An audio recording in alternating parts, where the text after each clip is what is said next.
Bonjour à tous et bienvenue sur notre site Plume d'apprentissage. Aujourd'hui, nous allons apprendre à demander, accepter, refuser une autorisation. Je vous propose tout d'abord la situation d'un enfant qui veut faire la randonnée à bicyclette. Mais avant tout, il doit demander l'autorisation à sa mère.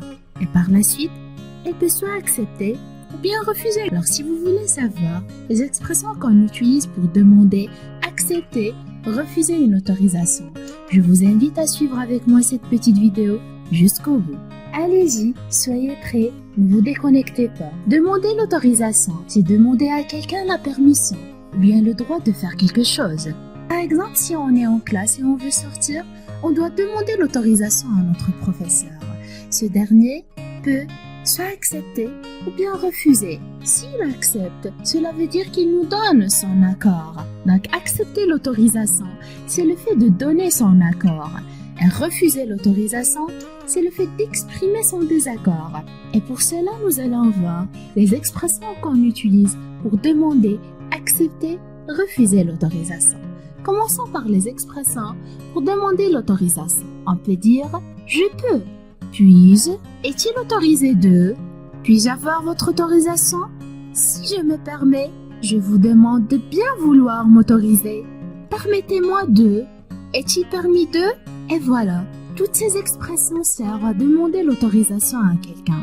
Passons maintenant aux expressions qu'on utilise pour accepter une demande d'autorisation. On peut dire « d'accord, j'accepte, pourquoi pas, je veux bien, volontiers ». Formidable, avec plaisir, avec grand plaisir, super, c'est une bonne idée. Et pour refuser la demande d'autorisation, on peut dire ce n'est pas possible, c'est hors de question, c'est impossible, je suis désolé, je ne peux pas, j'ai le regret, je suis dans le regret de, je ne peux pas accepter ça. Et voilà, je reprends. Toutes ces expressions servent à demander l'autorisation, accepter la demande d'autorisation, ou bien refuser la demande d'autorisation. Pour mieux comprendre ces trois actes de parole, je vous laisse avec les exemples suivants. Dans cette première situation, il s'agit de demander, accepter une autorisation. Papa, puis-je aller voir un film avec mes amis? D'accord, mais ne tarde pas trop. Donc, comme vous le remarquez, l'expression qu'a utilisé le petit garçon pour demander l'autorisation à son père est « puis-je ». On peut utiliser aussi « permettez-moi de » ou bien « je peux aller voir un film, permettez-moi d'aller voir un film avec mes amis ». Et son papa a accepté sa demande en utilisant l'expression « d'accord ».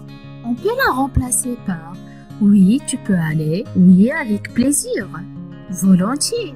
Passons maintenant au deuxième exemple de demander, refuser une autorisation. Il s'agit d'un automobiliste qui demande l'autorisation à un agent. Ce dernier refuse sa demande. Monsieur l'agent, permettez-moi de me garer devant la poste? Non, monsieur, ce n'est pas possible. Donc ici, l'expression qu'a utilisé l'automobiliste est permettez-moi de. On utilise cette expression pour demander l'autorisation. On peut la remplacer aussi par est-il permis de? Puis-je? Veuillez m'autoriser de. Et pour refuser sa demande, l'agent policier a utilisé l'expression « ce n'est pas possible ». On peut la remplacer aussi par « c'est hors de question ». Et voilà. Merci infiniment pour votre attention. À très bientôt.